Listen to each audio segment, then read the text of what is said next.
নির্বাচনী উত্তাপ জমে উঠেছে।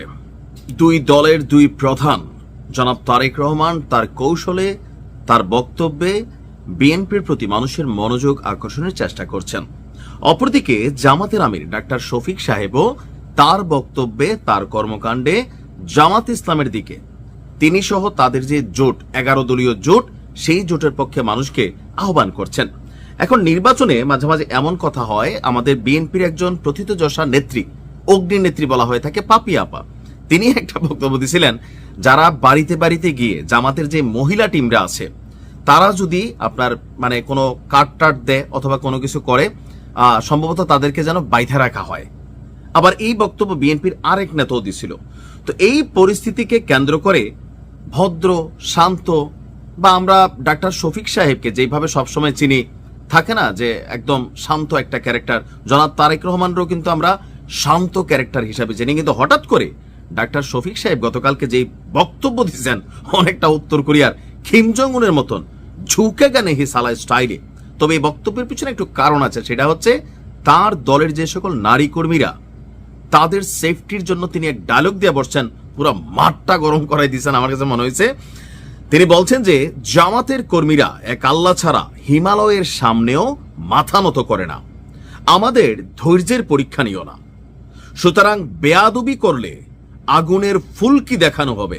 অর্থাৎ তীব্র ভাষায় বলছেন যে গিরাগারা নলিনালা ভাঙা ফেলা হবে, অর্থটা তো এরকম, ভাগ খবর আছে, বেয়াদবি করলে আগুনের ফুলকি দেখানো হবে। আপনি শব্দটার গভীরতা বোঝেন, তিনি আগুনের ফুলকি আনছেন, কি পরিমাণ ভয়াবহ অবস্থা হবে যদি বেয়াদবি করা হয়। এখন কেন এই বক্তব্য? ব্যাকগ্রাউন্ড হচ্ছে গতকালকে বিকেল 5টায় চুয়াডাঙ্গা শহরের টাউন ফুটবল মাঠে আপনার যে নির্বাচনী জনসভা, সেইখানে তিনি বক্তব্যের এক পর্যায়ে বলছেন যে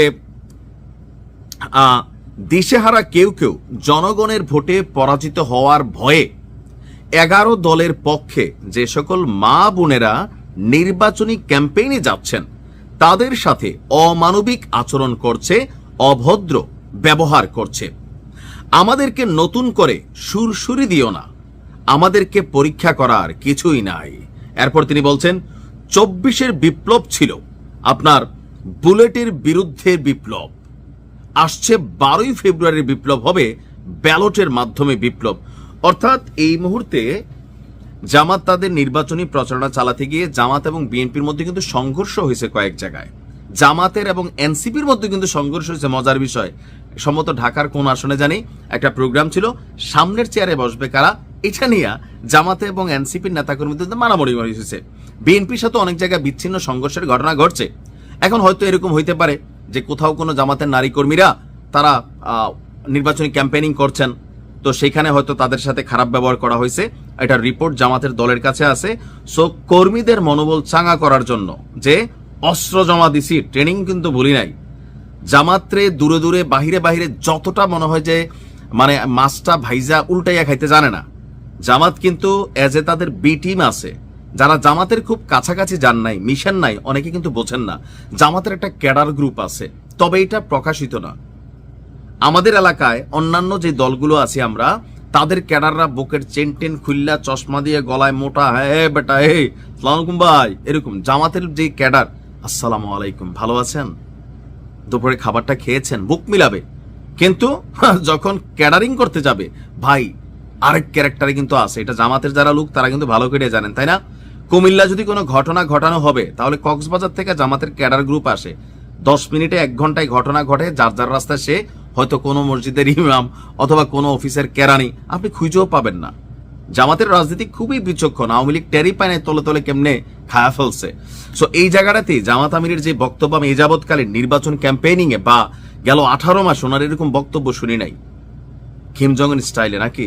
যাই হোক, ভালো থাকুন। নির্বাচনকে কেন্দ্র করে কেউ কারোর সাথে কোনো সংঘর্ষে জড়াবেন না, সহিংসতায় জড়াবেন না। জনগণের কাছে যারে ভাল লাগে সে তারই ভোট দিবে। এক প্রার্থী যখন অপর প্রার্থীর নামে গিয়ে বিষাদাগার করেন, তখন যারা সচেতন মানুষ তারা আপনাকে অপছন্দ করে।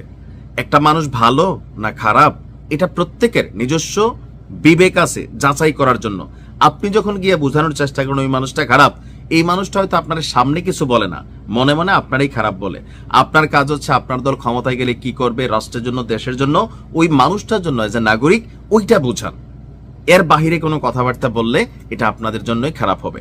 ভালো থাকুন। আসসালামু আলাইকুম।